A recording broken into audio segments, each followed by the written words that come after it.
Bonsoir.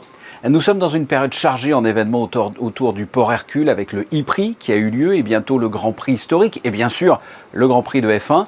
Qu'est-ce que ça implique en termes de travail au niveau de la gestion des ports? Parce qu'il y a un gros travail en amont, j'imagine. Oui, bien sûr. D'abord, il y a lancé les candidatures pour que les bateaux qui veulent postuler pour des places dans le port, donc ça se lance en fin d'année précédente. Les dossiers sont enregistrés jusque fin février, début mars, et puis analysés. Après, il y a beaucoup d'échanges avec les institutions et notamment aussi l'Automobile Club pour que les principaux partenaires qui ont une priorité, tel que c'est indiqué dans les dossiers, à un accès sur des postes dans le port. Donc, et au final, après, donc ça, c'est cette phase qui est quasiment terminée. Hein. Les bateaux, on sait où on les met, ils ont eu leur réponse. Et d'ailleurs, les bateaux ont aussi payé. Hein. C'est un moyen certain aussi de faire que le port soit bien rempli. C'est que les bateaux confirment leur venue. Et donc, pour nous, effectivement, on accueille 120 bateaux. C'est une année qui s'annonce comme une année record. Hein. Et je pense que globalement, on le voit, les indicateurs en principauté le confirment. Il n'y a pas qu'au niveau du port, hein, de ce qu'on entend dire dans la réservation hôtelière, l'Automobile Club eux-mêmes. Donc 120 bateaux. Et pour mettre ces 120 bateaux, on doit démonter des bouts de ponton pour mettre des bateaux un peu plus grands sur la Darse Nord. On doit donc déplacer une centaine de bateaux de pavillon monégasque. Et puis aussi, on réactive la chicane telle qu'on la connaissait 4 ans en arrière pour mettre des bateaux en proximité de la piste. Comment est-ce que l'on gère ces va-et-vient constants pendant le week-end du Grand Prix? Parce que c'est un grand port, il y a de grands bateaux, ça doit être complexe. Oui, absolument. Donc les jours d'épreuve, les mouvements sont interdits. Hein, par sécurité, les bateaux étant de taille significative et donc avec des manœuvres un peu plus serrées, on affrète un remorqueur spécifique qui peut venir en appui de manœuvres un peu délicates ou en besoin d'urgence éventuelle. Et puis donc après, ce sont tous les mouvements des tenders qui transportent les VIP, les invités des bateaux entre les ports environnement ou Fontvieille pour les amener là en journée pendant que le circuit est fermé sur les bateaux. On parle là du Grand Prix de F1, mais il y a aussi le Grand Prix historique. Là aussi, c'est du travail, j'imagine. Oui, bien sûr. Pour nous, ça constitue une sorte de répétition. On accueille déjà quand même une cinquantaine de bateaux.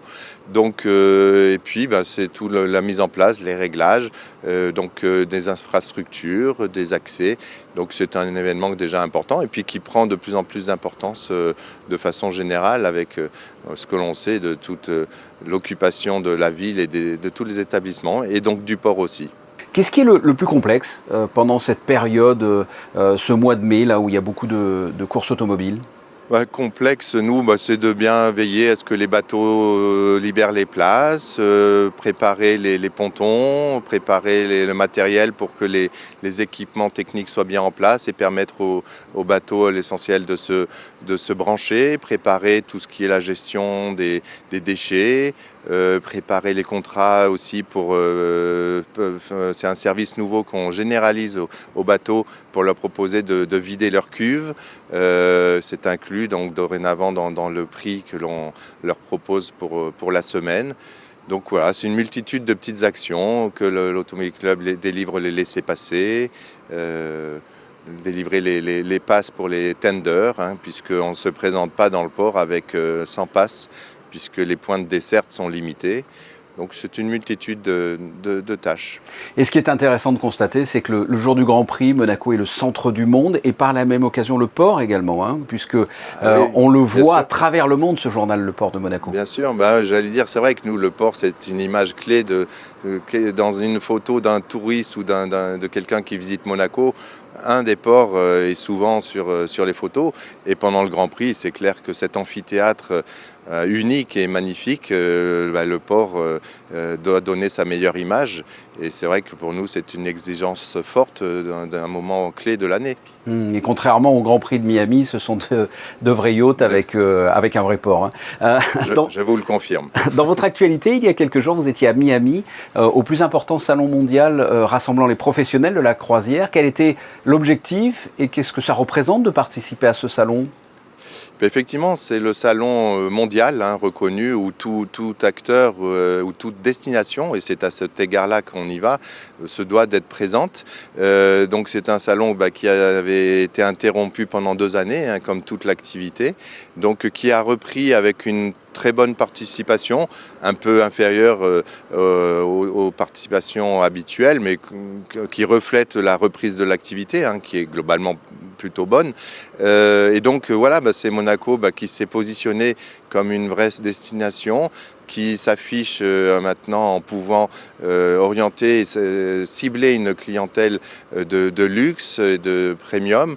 Et donc c'est important de montrer que nous sommes présents.